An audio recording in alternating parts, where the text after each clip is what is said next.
Okay, class, so I had a computer issue this week and I was not able to record audio over the PowerPoint slides. Last week we did some of the major guides, the first couple of slides on those PowerPoints, so I'm going to have to do that this way as we walk through those. So if you look at the PowerPoint now, it's in the module, you can look at those slides, but here is just a brief synopsis of each one of those points. So we're looking at major ideas within Hinduism. The first one is Brahman. And we've talked about this, you've read about this. Brahman is the concept that everything is one. All time, space, matter, spirit, physical, everything, the universe, any other universes that may be out there beyond our universe, everything is one interconnected being, and the Hindu refers to that as Brahman. In a very real sense, they would say that Brahman is God, that everything in its totality makes up what we think of as God. The higher, both the transcendent and the immanent consciousness of everything that is one, and it is Brahman. In fact, they don't really even refer to it as one. What they say is it's not two. And the difference is, if I say everything is one, then perhaps there could be another one beside it. But when I say that it's not two, it eliminates the possibility of anything but the one thing. And that one thing in the Hindu mindset is that everything together is Brahman. Now that concept is very closely tied to the second word that's on your PowerPoint, which is Ottman. Ottman is coming to Brahman from a different direction. The simplest way to think of Ottman is that Ottman is our soul. It is our very inner self.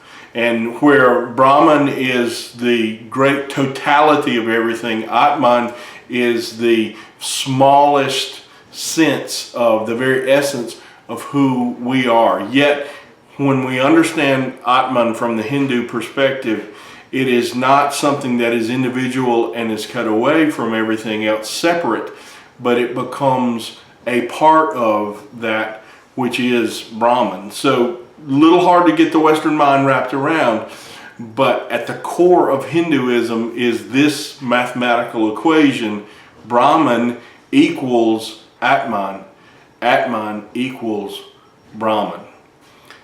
You'll probably have to read a little bit about that, maybe do a little bit more research on your own if you really want to get an understanding. But the Atman is you, it's me. But it's not just us as individuals, it's us as we tie together, and as we all tie together and connect, then we become a part of Brahman. That's the way those two ideas work together. Maya is interwoven in the middle of that. Maya is an illusion that we all see, because the Hindu says that everything is tied together, everything is one. But you and I see the world differently. I see it as I'm a person, you're a person, everything, we see everything as an individual entity. But the concept of Maya is that sight, that vision of that is an illusion. That it's not really that way. It really is all connected. We just see it individually. So Maya is that concept of illusion. The next word on your slide is karma.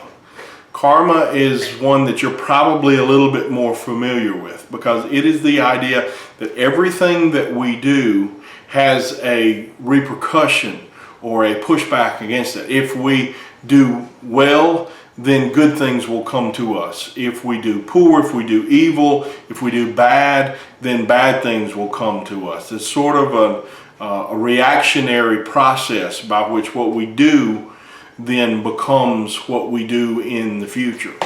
So the idea of karma, and karma may happen instantly. You may do something good and something good comes right back to you, or it may happen far, far in the future. It's not necessarily time bound, but it is tied together in that our actions are then mirrored perhaps by things that will happen in the future.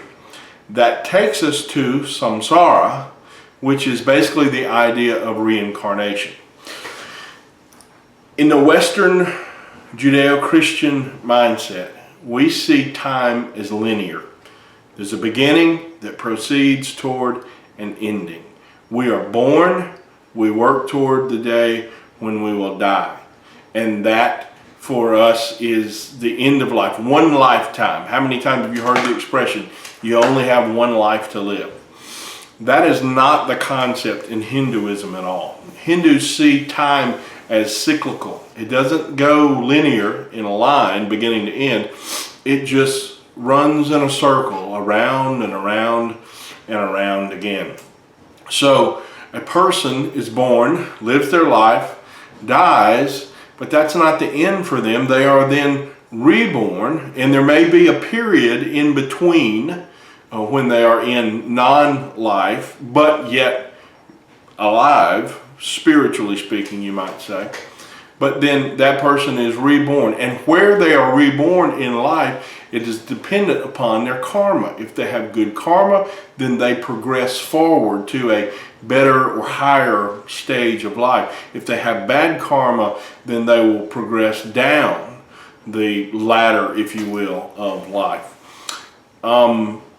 The idea is that you are progressing and slowly getting better and better and learning more of the truth and becoming closer to that point when you will be liberated out of reincarnation and just sort of absorbed into the totality of everything Brahman. That liberation, or leaving the cycle of reincarnation, is called moksha. And moksha occurs when you have gotten rid of all your desires, all your wants, all your pain, all your connection to that which keeps us in this cycle of trying to get better. Sort of when we achieve perfection, we are liberated from the cycle of samsara and we become one with the universe. So reincarnation is done. That may take thousands and thousands of life cycles to happen. In fact, it usually does. So those are the concepts on that first slide that deals with major ideas of Hinduism. I'll talk about another one on the next slide in the next video.